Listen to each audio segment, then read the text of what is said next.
All right, so once you're at big ideas, um, you are on it takes you to the dashboard. My dashboard looks a little bit different from yours, and that's just because mine's the teacher view, but it's all the same, I promise. So you are going to click on the drop down, and when it drops down, you are going to click on Skills Trainer. Now here's the part that can get a little confusing. I want you to click on Chapter. So you're going to go over here and click on Chapter. And then we are going to scroll down all the way to chapter 15. And then once you're there, it takes you to all of the topics within this chapter from 15.1 to 15.6. And so in here, these are all organized by each topic.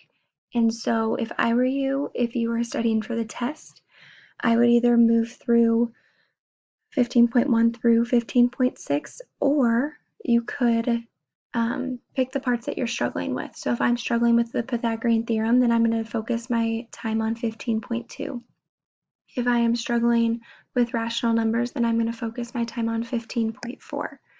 And so once you are on the skills trainer, you just click and it takes you to a problem, and then you will just complete that problem. And so we know the square root of 9 is 3.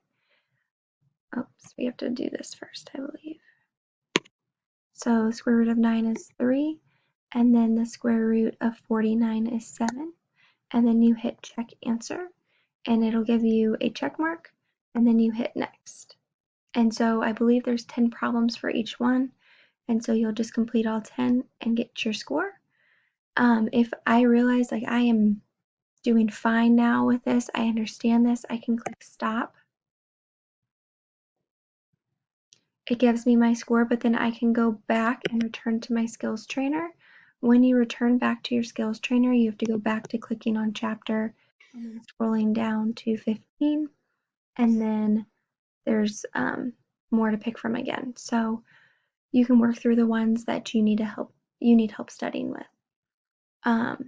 If you have any questions, feel free to email me.